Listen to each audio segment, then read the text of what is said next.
Hi guys, welcome to my channel. If you're new here, my name is Kyra, and here on this channel we are all about real makeup for real life and real people.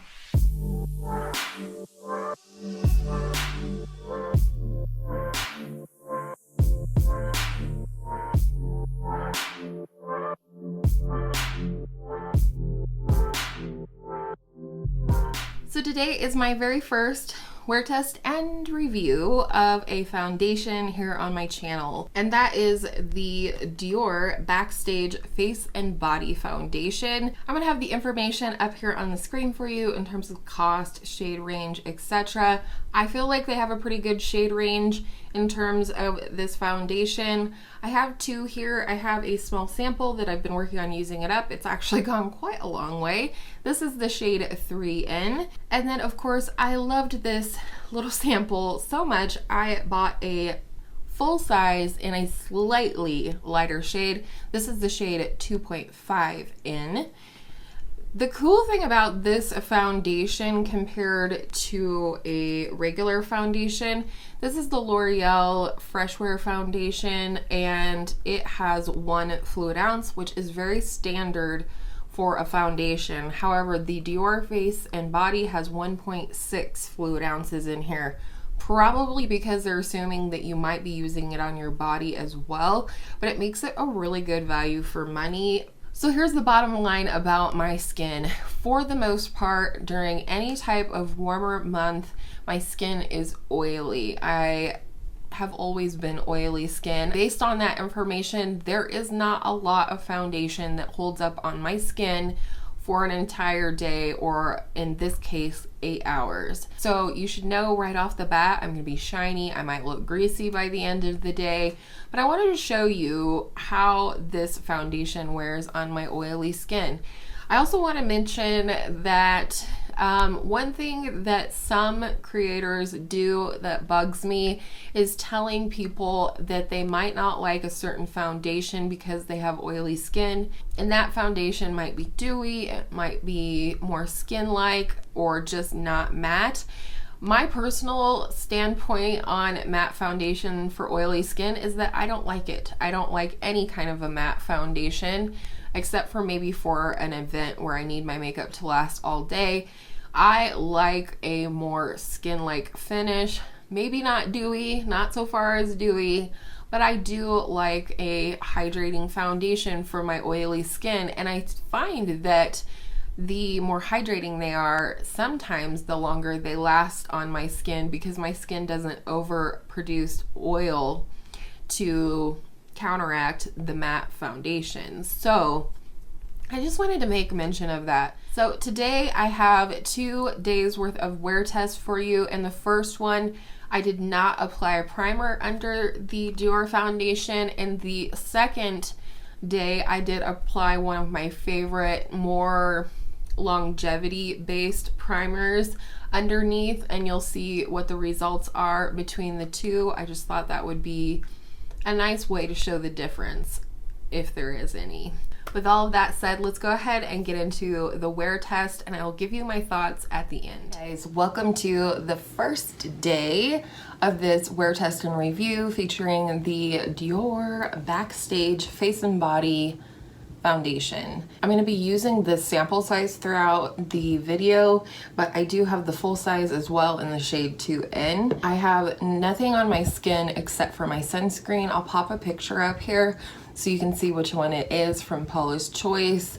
It is, you know, completely set into my skin. It feels nice and absorbed.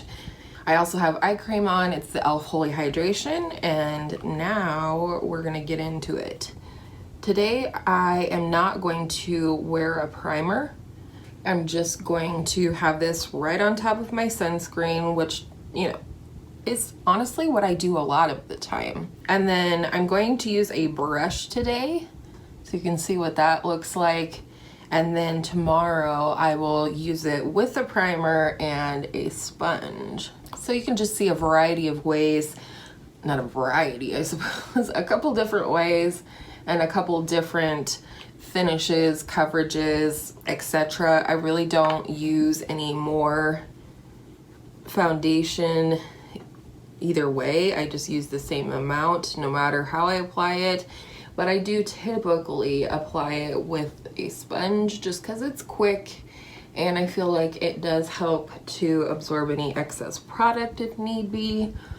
I will also mention, in case I forget to mention it later, but this foundation is scented. So that is how I apply that.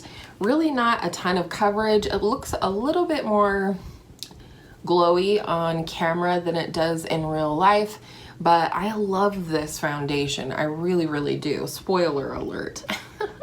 So I'm just gonna quickly go over this with my sponge, just very lightly patting, making sure it's all blended, no excess product. So again, this is what we are looking like. I'm totally happy with this coverage because this product almost completely sets down. I frequently don't have to powder this, and especially during the cooler months, I wouldn't have to powder this. And the reason I think that is because it's a face and body foundation. You can use this on your body if you have anything that you want to cover. You can use this product for that, but because of that factor, I think it's really important for the product to have a dry down so that it doesn't get on your clothes and things like that. But I will quickly apply my concealer and powder so you can see the finished base. I will show you what things look like in natural lighting, and I will check in a couple times throughout the day. For concealer today, I'm gonna use the Lancome Tanti Doll Ultra Wear All Over Concealer in the shade 215 Buff Neutral. I can't put this stuff down. I am panning a concealer that I need to just hurry up and finish up, and I'm reaching for this one every day. It's just so lightweight and beautiful.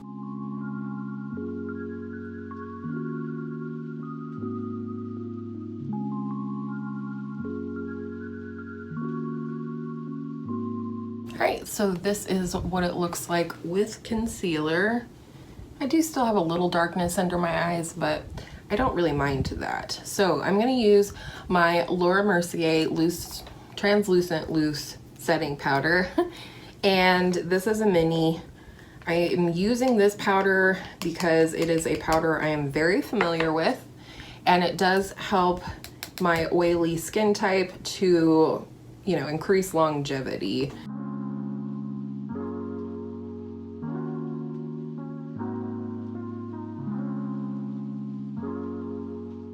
All right, so this is what things are looking like.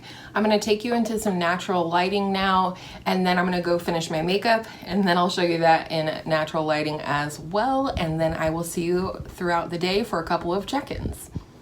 All right, so here is what the skin is looking like in natural lighting. You can still see all of my imperfections and wrinkles and pores, but in general, I feel like this is a pretty natural look in person, and I do really like how it looks on my skin. Overall, I think it looks really nice, so this is how everything looks. I'm gonna go ahead and finish my makeup off now, and then I will check back in with you one more time in natural lighting. It is now almost 11 o'clock, so we will start our wear test from then. All right, here is the look in natural lighting.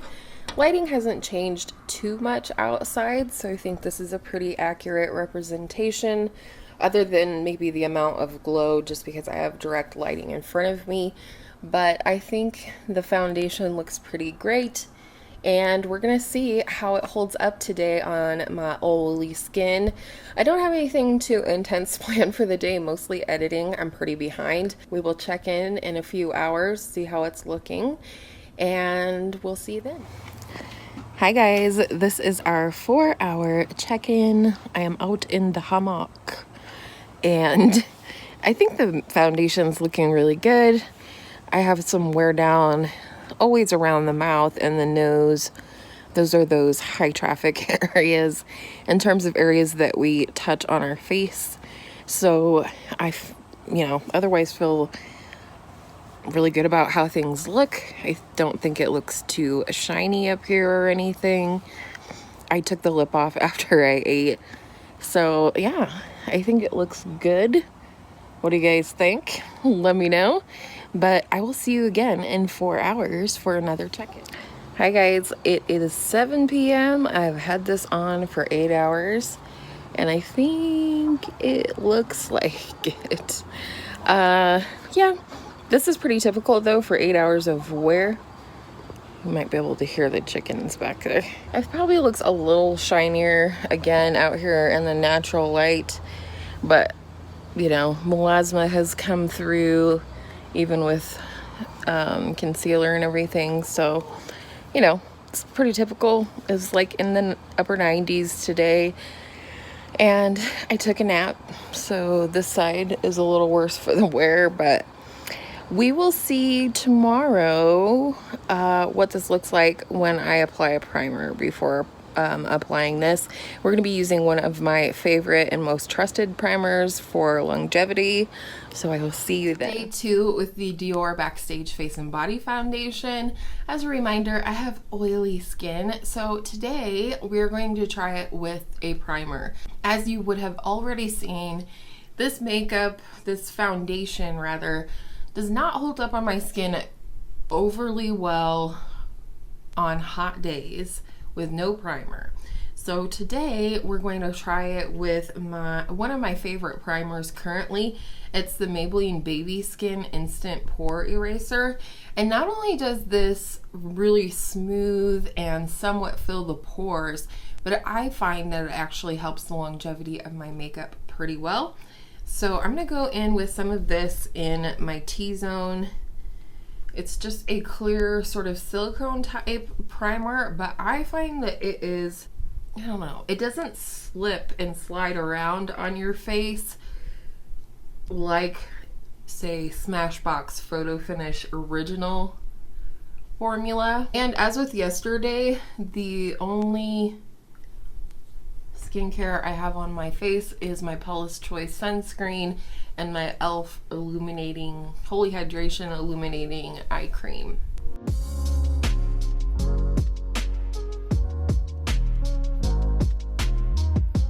Now that we've let the primer sit for a minute or so, I'm going to go ahead back in with my sample. If you're curious why I'm using the sample and not the full size, it's because I have it in my Partners in Cream project. I want to use this up before I really dive into my new bottle slash shade. So got that all applied there, and I'm just gonna bounce over with my sponge, the same sponge I used yesterday after we applied with the brush. This is the AOA Studio Pawpaw sponge. I bought a 6-pack of them on Amazon and I really like them, honestly. I think this is it for me. Super reasonable, very similar to an actual beauty blender in its texture, which I really like. A little bit more porous texture on my sponge.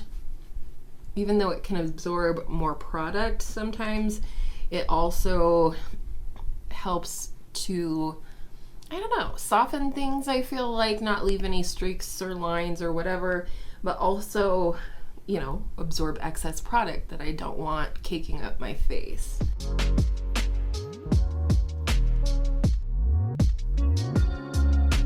All right, using the same concealer as yesterday, our Lancome Tanti Doll Ultra Wear All Over Concealer.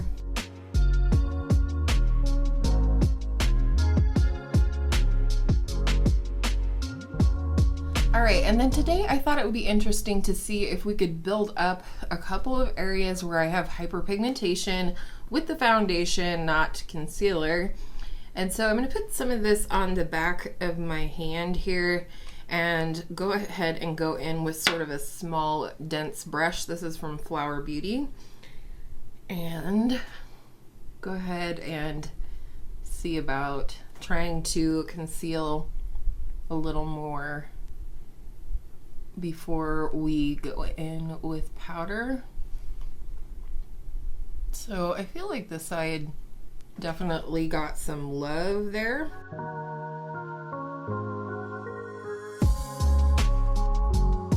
And then also take a little bit to conceal some hyperpigmentation, melasma, sunspots, whatever they are.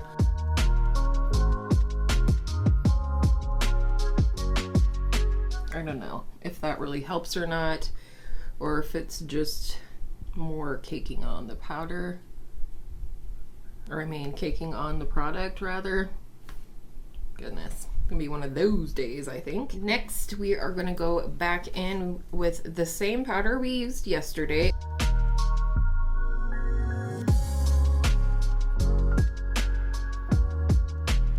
And then just one more time, once over with the sponge very lightly to make sure we don't have any excess powder on the skin, as well as to just give a little bit more of a skin-like finish. And then I'm gonna take y'all in natural lighting to see how the base looks. All right, here we are in natural lighting in my bedroom. Pretty much looks the same as yesterday. I feel like just a little bit more smoothed out. You guys aren't gonna see me up close and personal without the beauty lights very often, but here I am in all my glory. So I'm gonna go ahead and finish off my makeup. I'll come back and show you the completed look, and then we will do a 4-hour check-in and an 8-hour check-in like we did yesterday. All right, here we are back in natural lighting. This is what everything is looking like. I like the way this looks. It's a little glowier as always on camera and directly in natural lighting than it is, I feel like, if I just look into a mirror. But I just wanted to show you how everything is looking, and I will check back with you in a few hours. Hi guys, here we are 4 hours into my day, sitting here in my chair doing some editing. But here we are at the 4-hour mark. Again, I am sitting in natural lighting, so some of the shine has to do with that, but I feel like this is wearing a lot better today than it did yesterday already. We'll see for sure at the 8-hour mark, but I think it's looking pretty darn good. I feel like the coverage is holding up on my cheeks pretty well. Melasma, better than usual. Always oily in the T-zone, but so far so good. To have broccoli in my teeth, you guys would tell me, wouldn't you? So yeah, I think it looks really good. I definitely think it looks better today with the primer than it did yesterday.